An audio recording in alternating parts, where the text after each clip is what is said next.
Father, thank you, Lord, for that wonderful hymn once again reminding us that whatever our lot in this world may be, it will be well with our souls. And as we go, Lord God, to the study of your word this morning, we would just like to pray, Lord, that you will make this truth clear to us, that this truth will be rooted more in our hearts. This truth, dear Father God, will bloom more in our lives for the glory, Lord God, of your name. Help us, Lord, to really say, like Asaph, that who have I in heaven but you, and there is none upon earth that I desire besides you. My flesh and my heart may fail, but God is the strength of my heart and my portion forever. Oh, bless us, O Lord. We pray for the salvation of the lost. We pray for the strengthening, Lord God, of our souls in Christ. Enrich us, dear Father God, in you, for your name's sake. Forgive us, O Lord God, as well of our sins, and we commit to you all. In Jesus' name we pray. Amen.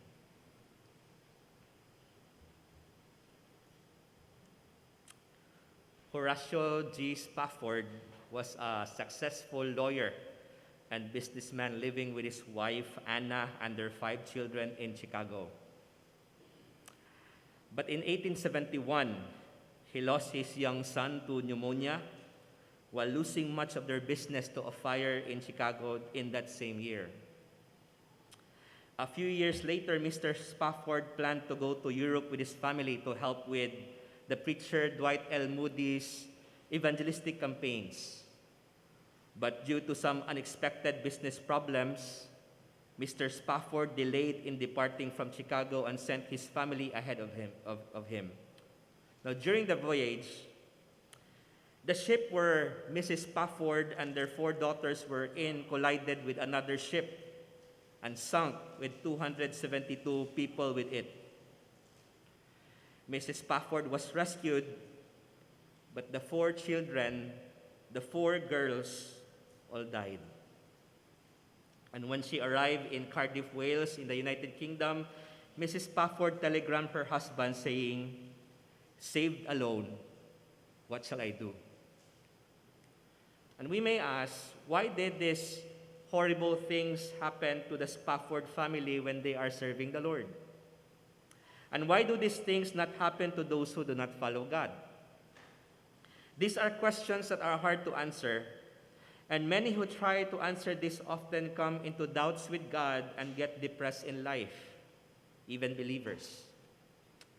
They fail to enjoy life being puzzled by such questions. But going back to the story of the Spaffords, Mr. Spafford then booked upon hearing the news from his wife, he booked the next available ship after the tragedy to join his grieving wife, and after some days, the captain called Mr. Spafford, showing him where his children died. It was then during this journey with much sorrow that Mr. Spafford wrote the words of the hymn, "It is well with my soul." That song which we have sung earlier. These words for those who fear the Lord and trust Him are not empty words. Life in this world may be bitter at times due to unfavorable circumstances and the darkness and evil done by other people, but it will still be well with those who fear and love the Lord. Please turn your Bibles to Ecclesiastes chapter 8, verses 10 to 17. Ecclesiastes chapter 8, verses 10 to 17, and let me read to you the word of the Lord. The scripture says, "Then I saw the wicked buried, who had come and gone from the place of holiness, and they were forgotten in the city where they had so done. This also is vanity.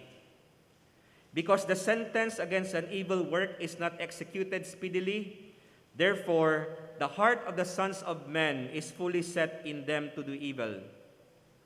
Though a sinner does evil 100 times, and his days are prolonged, yet I surely know that it will be well with those who fear God, who fear before him. But it will not be well with the wicked, nor will he prolong his days, which are as a shadow, because he does not fear before God. There is a vanity which occurs on earth, that there are just men to whom it happens according to the work of the wicked. Again, there are wicked men to whom it happens according to the work of the righteous. I said that this is also vanity. So I commended enjoyment, because a man has nothing better under the sun than to eat, drink, and be merry. For this will remain with him in his labor all the days of his life, which God gives him under the sun. When I applied my heart to know wisdom and to see the business that is done on earth, even though one sees no sleep day or night, then I saw all the work of God, that a man cannot find out the work that is done under the sun. For though a man labors to discover it, yet he will not find it. Moreover, though a wise man attempts to know it, he will not be able to find it. The Lord add a blessing to the reading of His Word. And again, as I've said earlier, and as what we learn from our passage, though life is bitter in this world, things will be better and will be well for those who fear the Lord. Though life is bitter in this world, things will be better and will be well for those who fear the Lord. So how should we live in this bitter world knowing that it will be well for us who fear the Lord? Do you fear the Lord? Do you have that great respect and reverence to God? Do you love Him?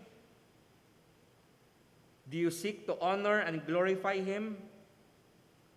Because if you do, it says here that it will be well for you.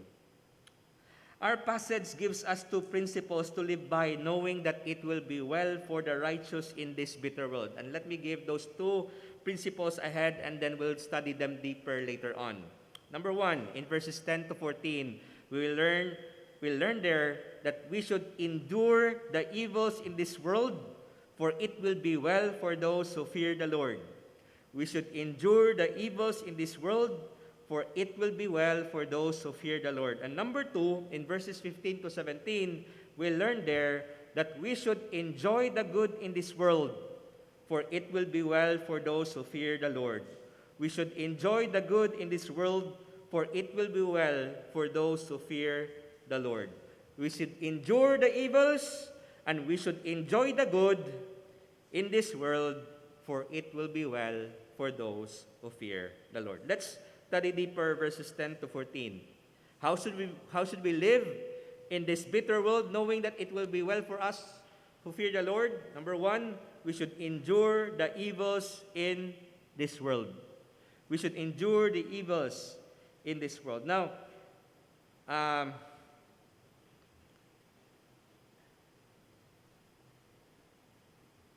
in the previous section of this chapter, if you go back to verses 1 down to 9, we will learn there that for us to have better days in this world, we should honor, respect, and obey and submit to authority. And we will waste our lives when we resist and rebel against God-ordained authorities, such as for children, their parents, for teachers, for students. God-ordained authority. The officials that we have in our land are God-ordained authority. And we should give respect, we should give honor, we should obey and submit to them. That is what verses 1 to 9 is teaching us. And here, for the rest of this chapter, we will learn how to handle the problem of evil in this world. In his book, Where Was God?, Dr. Erwin Lutzer, former pastor of Moody Bible Church in Chicago, wrote, okay, and I'm reading that book right now, And he said there, this book was birthed in my heart while I was watching a CNN report on the children who survived the deadly October 8, 2005 earthquake in India and Pakistan. I don't know if our Indian medical friends remember that kind of earthquake in October 8, 2005. And he continues, as I watched volunteers trying to help the frightened youngsters, the question that came to my mind was, what kind of a God would allow such a disaster to happen? Those who live in the United States immediately think of Hurricane Katrina, which washed away much of the Gulf Coast in August 2005. Pictures of thousands of people gathering aimlessly around the Superdome are etched in our minds. The stories are legion. A mother calls to her child as he is swept away in the rising waters. A family huddled in their attic, wave frantically for rescuers, hoping they will be spared. In all, more than 1,000 people died, and hundreds of thousands were left behind to try to regain some kind of normalcy. Survivors tell of fighting for insurance payments and living in shelters, knowing that their homes can never be rebuilt. And in the wake of the disaster, many children are still missing. One newsman commenting on Hurricane Katrina spoke for many when he said, if the world is the product of intelligent design, then the designer has some explaining to do. As hard to understand the bad things that happen to people's lives caused by natural forces, another problem has been understanding the bad things that happen in our world due to the wickedness of men. So there are bad things that happen because of natural forces, natural calamities. But there are also bad things that are happening in this world because of what evil men, wicked men do. Warren Wiersbe commented on this. He said, in spite of good laws and fine people who seek to enforce them, there is more injustice in this world than we care to admit. A Spanish proverb says, laws, like the spider's web, catch the fly and let the hawks go free. And in addition to the question, where is God in calamity? Where is God in natural disasters? Where is God in earthquakes? Where is God in storms? Where is God in pandemics? We might ask, where is God in all the wickedness? Where is God in all the injustices? Where is God in all the rapes? Where is God in all the murders? Where is God in all the genocides that is happening in this world? What evils and injustices did Solomon observe, and which we see as well in this world? And how did he address the problem of abounding wickedness and the affliction of the righteous? What evils and injustices did he observe? I have three here. First, evil that he saw is that the wicked have praise, according to verse 10. Look at verse 10. It says there, then I saw the wicked buried, who had come and gone from the place of holiness, and they were forgotten in the city where they had so done. This also is vanity. The Living Bible has this translation for verse 10. It says there, I have seen wicked men buried, and as their friends returned from the cemetery, having forgotten all the dead man's evil deeds, these men were praised in the very city where they had committed their crimes. That is how the Living Bible translated that verse. So one of Solomon's puzzling observations is that of wicked men getting buried and getting praise. In a previous sermon, I told you how burial is important. It's a way of giving honor to the person, to the one who passed away. We don't just dump the body of the person into a canal or into a garbage pit. We have a ceremony and we have proper procedures. Why? It's our way of giving love. It's our way of giving honor to that person. An improper burial is dishonorable to that person. And we also learned there that what the wicked deserves, they don't deserve to have a proper burial. But we see here wicked men buried. and even having elaborate funerals. And despite of all the wickedness that they have done in the cities that they have committed, during the eulogies, people are giving praise to these wicked men. This is not what it ought to be, because honor does not belong to the wicked. So evil men have elaborate funerals and receive praise in their eulogies, while the righteous have unmarked graves and are forgotten. Moreover, they are getting praise from the very cities where they are committing their wicked deeds. Consider these people in the Bible, the Pharaohs of Egypt, who oppressed the Israelites for 400 years, were mourned with great mournings and buried in awesome tombs called pyramids. And if you look at those pyramids, archaeologists find out that there are so many treasures buried with the pharaohs. Many of the kings, the evil kings and queens of Israel and Judah were buried in splendid tombs, while the prophets like Jeremiah and Isaiah were killed and had no funeral services. According to tradition, Isaiah was sawn into two, gigabas. He was sawn in two by the orders of King Manasseh. The rich man in Luke 16 had a great burial, while Lazarus' body could just have been thrown into the city dump. This is still a sad reality today. The wicked are praised, while the righteous are forgotten. That's one evil that Solomon observed. The wicked have praise, and moreover, in verses 11 to 13, the wicked have prolonged days. The wicked have prolonged days. Look at verses 11 and 13. It says there, because the sentence against an evil work is not executed speedily, therefore the heart of the sons of men is fully set in them to do evil. Though a sinner does evil 100 times and his days are prolonged, yet I surely know that it will be well with those who fear God, who fear before him, but it will not be well with the wicked, nor will he prolong his days, which are as a shadow, because he does not fear before God. More than the wicked receiving wrongfully praise in their graves, Solomon observes that the wicked have prolonged days in this world in living and doing evil. One of the heartaches of this world is that crime is not immediately dealt with and punished. That's what verse 11 says. Because the sentence against an evil work is not executed speedily, therefore the heart of the sons of men is fully set in them to do evil. There was this time that I came across of some news of a woman who was raped in college way back 2013.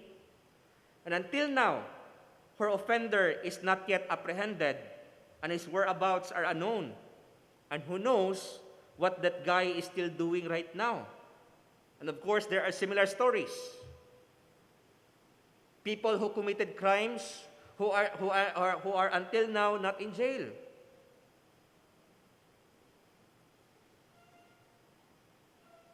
And for many instances, these delays in justice have been caused by faulty systems and organizations and corruption among officials. And this is why many evil men are still on the loose. Many evil activities are still uncovered and are still going on. And many evil deeds are already exposed, but still are operating. While many would blame people for crimes and all the injustices in this world, many are questioning the ways of the Lord, why these things exist. Like, if God is just and righteous, why wouldn't He just kill all the murderers right now? Because if He wouldn't kill them, then they would keep on murdering people. Why wouldn't just God kill all the rapists? Because if He wouldn't do that, if they won't get caught, if they won't get into jail, then these people will just keep on preying on victims, and then more rapes will be done. If God is just and righteous, why wouldn't He just kill all the corrupt officials right now? If God is good and you say all-powerful, why does He still allow these people to exist and do their deeds? Because if human authority cannot do something with it, okay, so let's have the divine authority to deal with these things. But why doesn't He do it? Now, other Bible writers also observe the wicked going unpunished with their sins. Look at Psalms chapter 10, verses 4 to 11. Psalms chapter 10, verses 4 to 11. It says there, the wicked in his proud countenance does not seek God. God is none of his thoughts. God is in none of his thoughts. His ways are always prospering. Your judgments are far above, out of his sight. As for all his enemies, he sneers at them. He has said in his heart, I shall not be moved. I shall never be in adversity. His mouth is full of cursing and deceit and oppression. Under his tongue is trouble and iniquity. He sits in the lurking places of the villages. In the secret places he murders the innocent. His eyes are secretly fixed on the helpless. He lies in wait secretly as a lion in his den. He lies in wait to catch the poor. He catches the poor when he draws him into his net. So he crouches, he lies low, that the helpless may fall by his strength. He has said in his heart, God has forgotten. He hides his face. He will never see.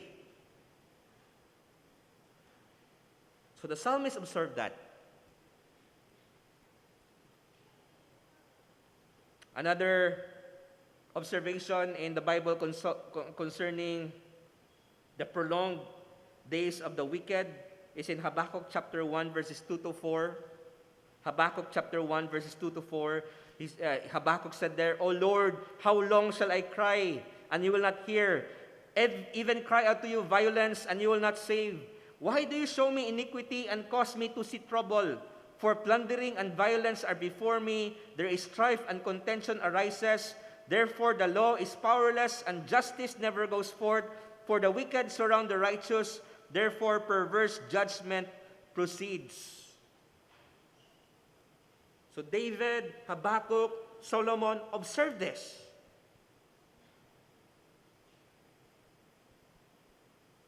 That the wicked just go on and on and on and on with their sin. There is no punishment given to them. And it seems that God does not care and is not doing anything about it. Prolonged wickedness might be a great problem, and it is still a great problem. Yet, however, Solomon still said that it is still well for the righteous in the end. Look at verse 12. Look at verse 12 of Ecclesiastes chapter 8. Look at what Solomon said there. He said, though a sinner does evil 100 times, and his days are prolonged, yet I surely know that it will be well with those who fear God, who fear before Him.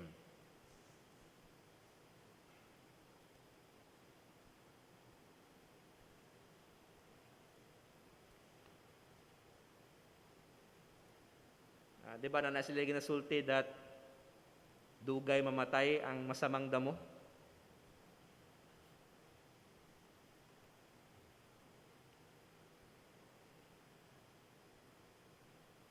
I'd say this is like the Romans 8:28 of the Old Testament.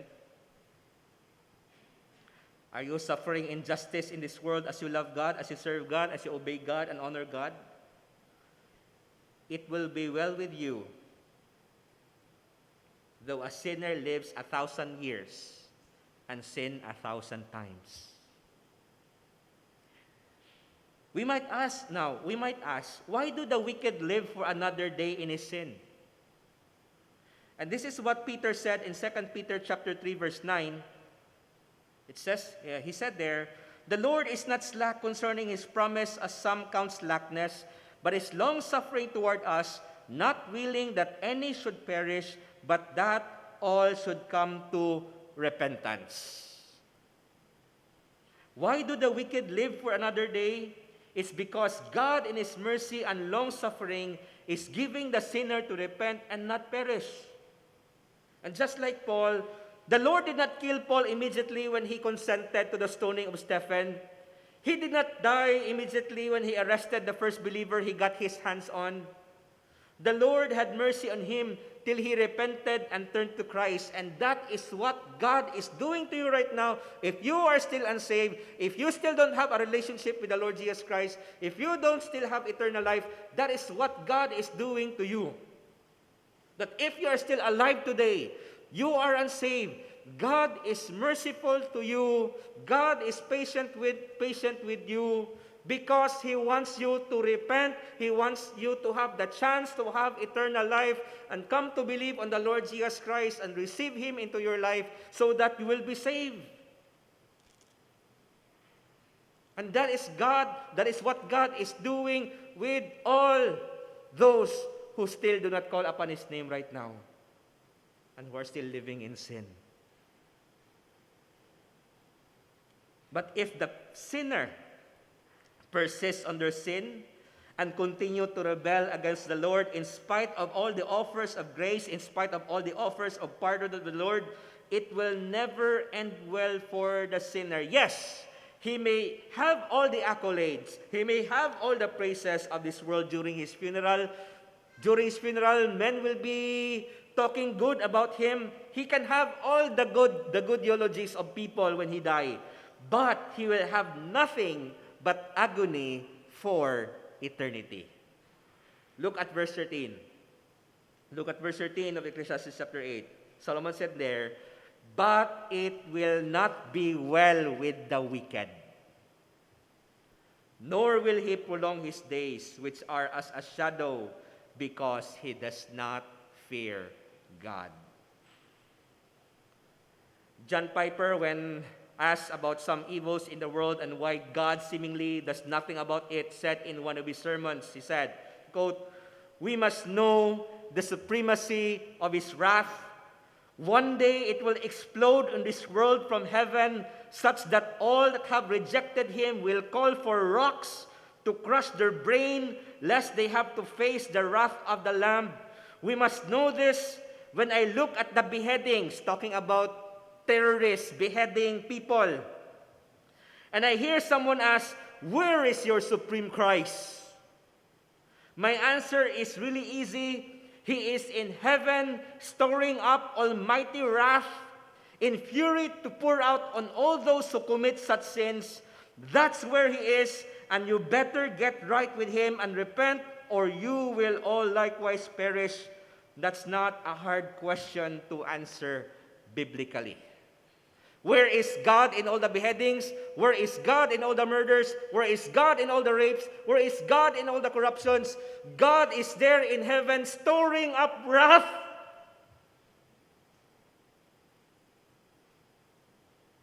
To pour it one day on all those who commit such things.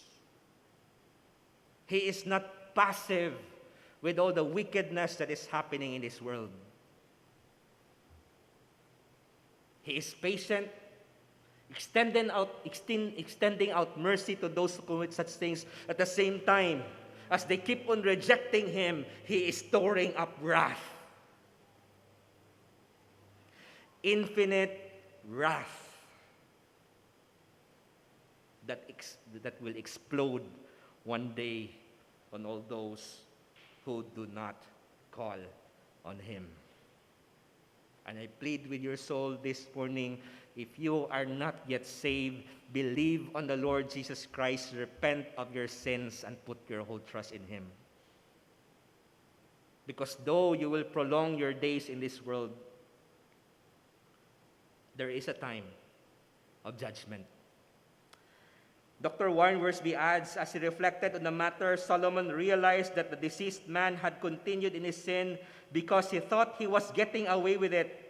God is indeed long-suffering towards sinners and doesn't always judge sin immediately. However, God's mercy must not be used as an excuse for man's rebellion. The preacher concluded that the wicked will eventually be judged and the righteous will be rewarded. So it is better to fear the Lord and live a godly life. The evil man may live longer than the godly man. He may appear to get away with sin after sin, but the day of judgment will come, and the wicked man will not escape.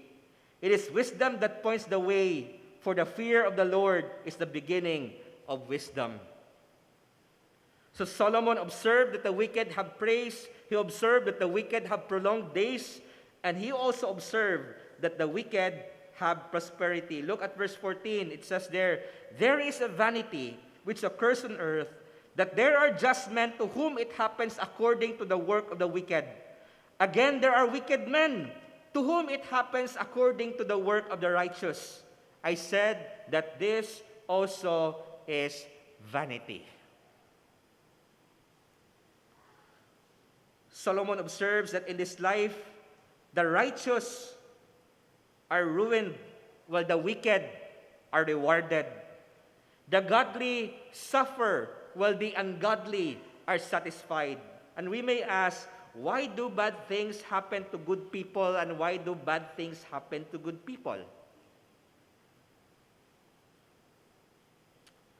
Why do bad things happen to good people? Why do good things happen to bad people? The psalmist observes, Asaph in Psalm 73, Psalm 73, he said, "Truly God is good to Israel, to such as are pure in heart. But as for me, my feet had almost stumbled, my steps had already slipped. For I was envious of the boastful when I saw the prosperity of the wicked. For there are no pangs in their death. When they die, it's not a painful death. They die sleeping in peace. Their strength is firm. They are not in trouble as other men, nor are they plagued like other men. Therefore pride serves as their necklace, violence covers them like a garment, their eyes bulge with abundance, they have more than heart could wish." These evil men, they are prospering and they are having more than what they wanted. They scoff and speak wickedly concerning oppression. They speak loftily. They set their mouth against the heavens, and their tongue walks through the earth. Therefore his people return here, and waters of a full cup are drained by them, and they say, "How does God know? And is there knowledge in the Most High?" Behold, these are the ungodly who are always at ease. They increase in riches. They prosper. Now, the ungodly might prosper in this world, even in their ungodliness. And at times, we are tempted, no? Nga, kung mo na ang pamaagi, nga dali kay ang kwarta makuha, kana na lang. Kung mo na ang pamaagi, nga para ma-promote ko diretso sa akong trabaho, di, kana na lang. Kung kana man pamaagi kay para makapasar ko, sa exam, sa board exam, unsa pa na nga exam, then maginana na lang ko.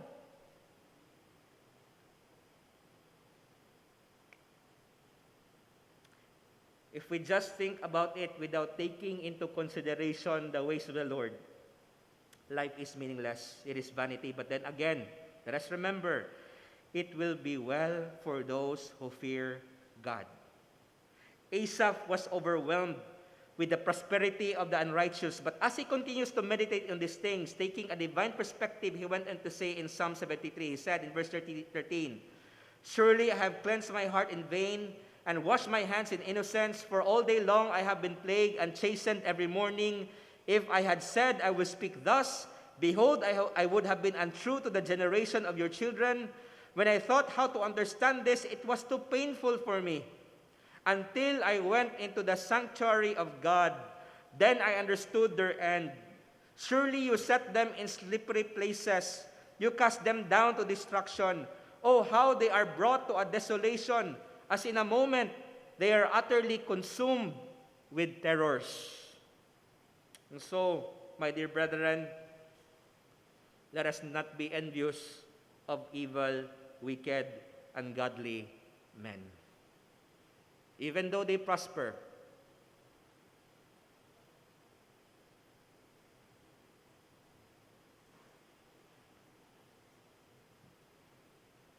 kung sa'yo makalingi ka nga, unbeliever, nayuyab, ang believer wala. 5 pagod ka buok, ang unbeliever. Di ba? Let us not desire their lifestyles, though they may live long. Let us not be envious of their ways, though they prolong and prosper in it. Solomon in the Proverbs said, Proverbs 24, do not be envious of evil men, nor desire to be with them. For their heart devises violence, and their lips talk of troublemaking. Do not fret because of evildoers, nor be envious of the wicked, for there will be no prospect for the evil man. The lamp of the wicked will be put out. And rather than be envious in the successes of the wicked, remember what we read earlier in our scripture reading, godliness with contentment is great gain. And rather than desiring the riches and the prosperity, the successes of the ungodly, let us say what Asaph say in Psalm 73, 25-26. He said, whom have I in heaven but you, and there is none upon earth that I desire besides you. My flesh and my heart fail, but God is the strength of my heart and my portion forever. Let us endure the evils that we see in this world. Though the wicked have praise, though the wicked have prosperity, though the wicked have prolonged days, let us endure the evils that we have in this world, knowing that it will be well for us who fear the Lord. Let me move on now to the second principle that we'll see in our study. So we should endure the evil in this world, and we should enjoy the good in this world, for it will be well for those who fear the Lord. We should enjoy the good. Verses 15-17, it says there, so I commended enjoyment, because a man has nothing better under the sun than to eat, drink, and be merry. For this will remain with him in his labor all the days of his life, which God gives him under the sun. When I applied my heart to know wisdom and to see the business that is done on earth, even though one sees to no sleep day or night, then I saw all the work of God, that a man cannot find out the work that is done under the sun. For though a man labors to discover it, yet he will not find it. Moreover, though a wise man attempts to know it, he will not be able to find it. We will never solve all the evils of the world for this time. It doesn't mean that evil will go unpunished forever, because the Lord will one day judge the world of sin. He is going to deal with it once and for all. To quote again Dr. Warren Wiersbe, he said, how should a wise person respond to the iniquities and injustices in this world? Certainly, we should do all we can to encourage the passing of good laws and the enforcement of them by capable people. But even this will not completely solve the problem. Next year, we will have elections once again. And yes, we should vote wisely. We should pray that godly men, good men, capable men will be installed in office. But even if we will have good officials, you know what? Still, all the problems of the world will not be solved.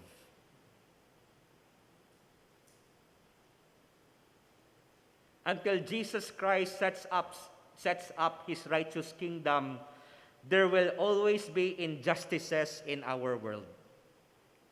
It is one of the vanities of life, and we must accept it without becoming pessimistic or cynical.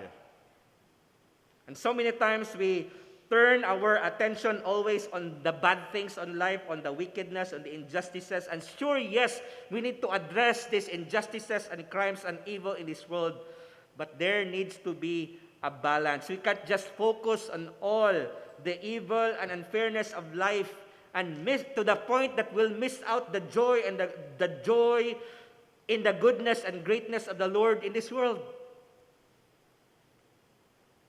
Verse 15, Dr. William Barrick said, reveals the third carpe diem meaning seize the day text, declaring that life is the gift of God.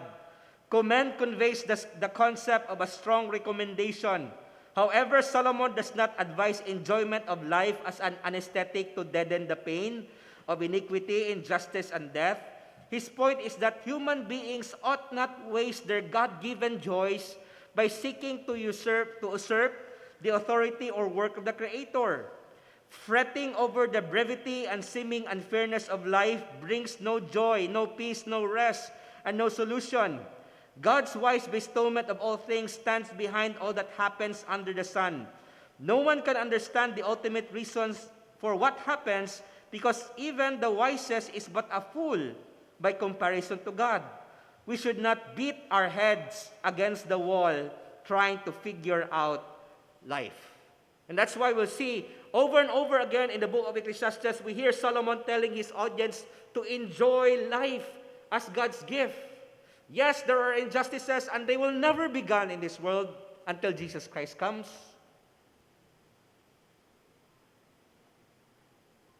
But we should seek to enjoy God and His gifts in the midst of all the evil and wickedness and unfairness that we have in this world. Ecclesiastes 2:24, nothing is better for a man than that he should eat and drink, and that his soul should enjoy good in his labor.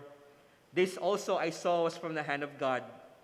Ecclesiastes chapter 3, verses 12 to 13, I know that nothing is better for them than to rejoice and to do good in their lives, and also that every man should eat and drink and enjoy the good of all his labor. It is the gift of God. What good things has the Lord given you? Are you enjoying it in God? Or until now, your attention is in some problem in the world today. Rejoicing in God and His gifts are taught even in the law of Moses. In fact, the word rejoice is repeated for 10 times in the book of Deuteronomy. Let me just quote Deuteronomy 26:11.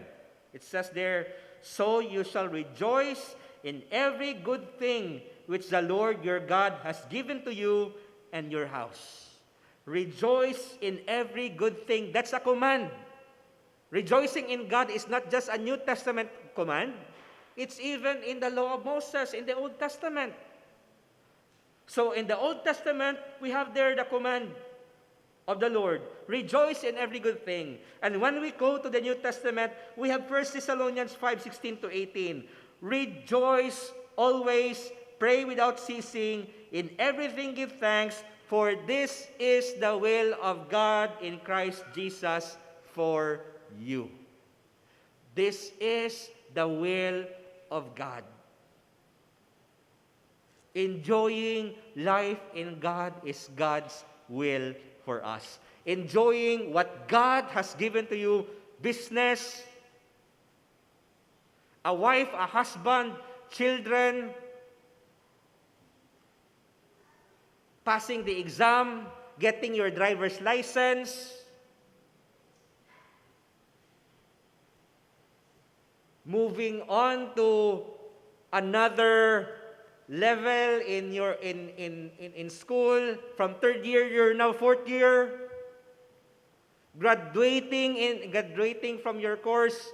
Enjoy this in God. So are we rejoicing in the good things that God has given us? Or are we focusing so much on the unanswered and probably unanswerable things of life and fail to appreciate, be content, and be satisfied in what God has given us? So how should we live in this bitter world, knowing that it will be well for us who fear the Lord? Number 1, endure the evils in this world, for it will be well for those who fear the Lord. And we should enjoy the good in this world, for it will be well for those who fear the Lord. Let us bear to our hearts these words of Horatio G. Spafford in his hymn. When peace like a river attendeth my way, when sorrows like sea billows roll, whatever my lot, whatever my portion, thou hast taught me to say, it is well with my soul. Let us pray. O Father God in heaven, thank you once again for these words, these wise words, dear Father God, from Solomon, reminding us that though evil seems to triumph in this world, though wicked men have praise, though wicked men even prolong their lives in this world, and though they prosper, it will be well for those who fear and love and trust and serve you. Lord, help us not to be envious of the wicked, though they increase in riches and though they could have more than heart could wish.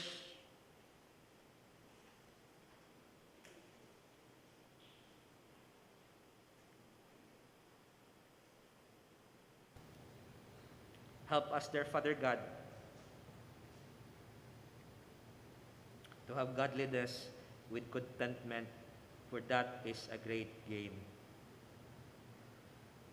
Probably right now, you couldn't relate to anything that is preached here from God's Word, because right now you are still unsaved. Right now you are still unsure about your salvation. God has been merciful to you, that up to this time, you are still alive, when the wicked deserve to be thrown into hell immediately.